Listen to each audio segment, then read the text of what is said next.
Welcome to The Rite of Passage with Vanessa Riley, the podcast where storytelling meets passion and every page turns into a new adventure. I'm your host, Vanessa Riley, and together we'll dive deep into untold histories, reflect on current events through a historical lens, share behind-the-scenes writing insights, and explore the ups and downs of the author's journey.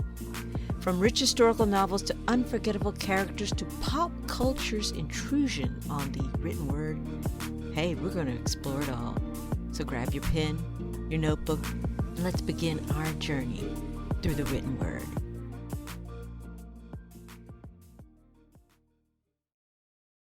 Let's start your rite of passage. Be bold. I double dog dare you. For the past 5 years, I've embraced the practice of choosing a word to frame my year. The selection serves as a calling card, a guiding principle to reflect upon and shape my actions and mindset. My husband suggested tuna. Yes, you heard me, tuna. Lord bless him. He's cute and a keeper, but tuna?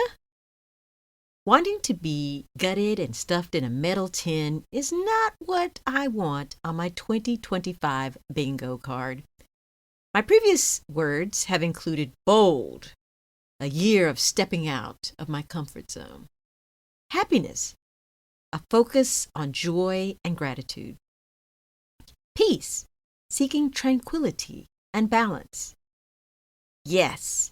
Inspired by Shonda Rhimes' Year of Yes, how to dance it out, stand in the sun, and be your own person. I read it, and I committed to saying yes to new opportunities and challenges. Shonda says the most important thing you can do is to keep saying yes. Saying yes opened up my life in ways I could never have predicted. It was a powerful force.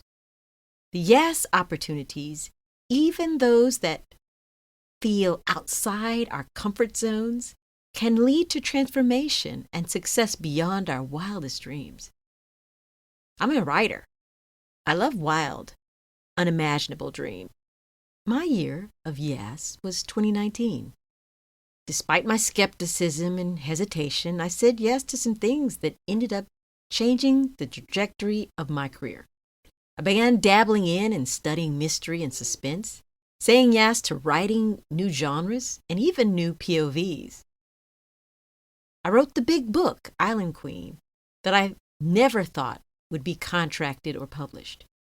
The power of yes and being open is unmatched. Could 2025 be a repeat year of yes? Well, yes and no. I'm in a different place, mentally, physically, even spiritually. My faith is strong, but I feel lost so deeply. I can't put my finger on it, nor is it just one thing, but it's gone. Part of that feeling comes from what I witnessed. Last year unveiled sides of humanity I didn't want to see. People who shouldn't be natural allies were torn apart by self-interest or self-hate. The reality of progress, which I once believed to be within reach, now feels like an illusion. We're not our brother's keeper. We're not our sister's keeper. Not when eggs are $9. Or when I wrongfully believe that helping another living, breathing soul somehow takes from me. 2025, you had me screaming into the void, only for it to suck away the sound. My tears can't be heard. I need a word that will pull me away from the void, the endless hole called cynicism. I need it to help me rebuild. I know I'm not alone in this. My closest friends and I still gather to discuss and pray and believe for something better. Yet the weariness persists, and I can see myself calling out prayers, sorrows for everything outside of my circle. I need a new word. I take comfort in knowing that finding a a word for inspiration is an exercise.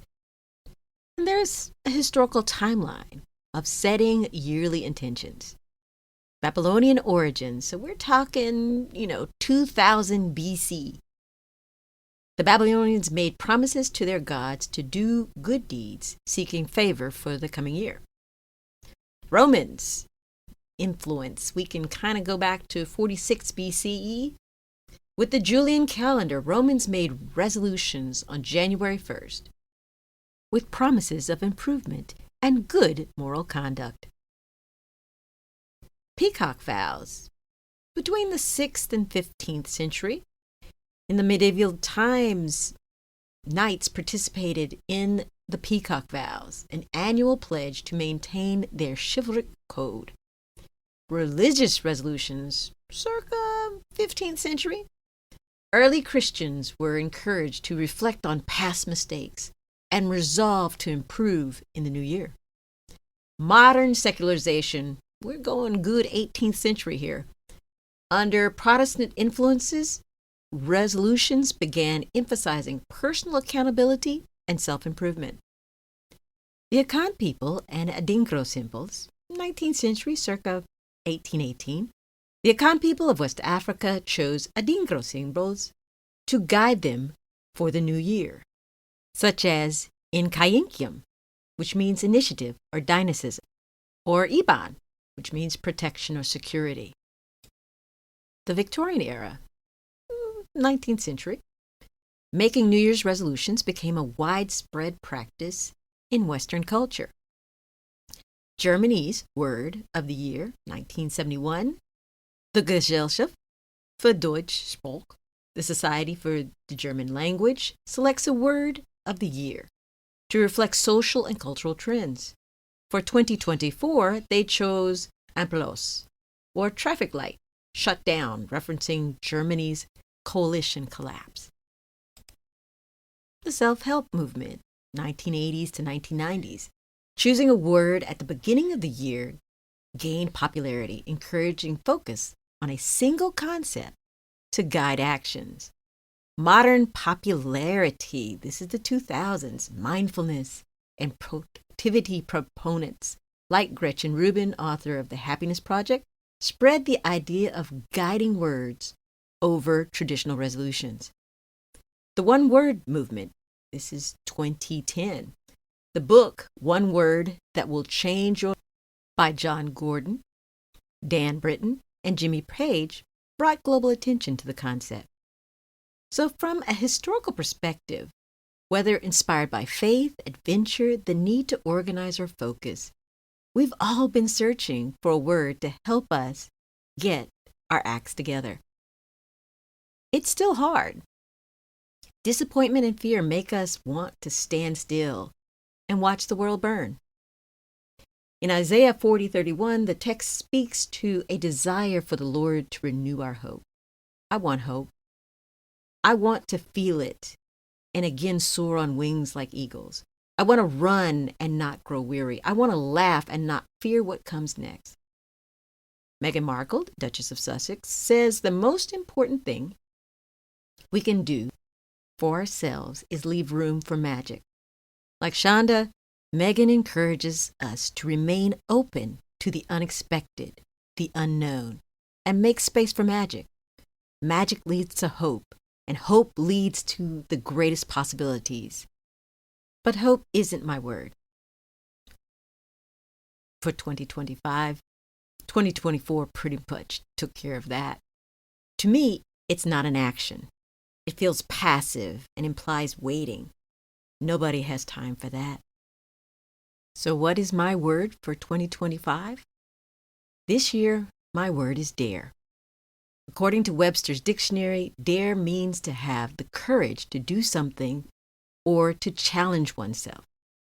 I chose this word because it encapsulates my desire to double dare myself to face fears and doubts, stretch myself beyond the boundaries I've grown comfortable within, embrace risk that could lead to transformative growth. Daring myself to do. As I step into 2025, I dare myself to flee apathy. I dare myself to let my deeds shine brighter, to be bigger and bolder than ever before. This year, I will embrace more risks, more words, more watching, more praying, all while holding onto hope. At times, I will rest so I can rise with renewed strength. The fire within me hasn't been extinguished. It still smolders. It burns for you and for me and for what we could become. In these uncertain times, with bombings and terrorisms and tariffs on the horizon, I've chosen to take control of my personal narrative. Writing about strong women who overcome extraordinary challenges reminds me that I too can dare to be bold, dare to be resilient, and dare to be fully myself. Listeners, I encourage you to choose your word. Let it be a balm for your soul. Make it your battle cry to achieve something greater, even in moments of disillusionment. I dare you. I double dog dare you to win for yourself and those you hold dear. Thank you for listening. Hopefully you'll join again. This is Vanessa Riley.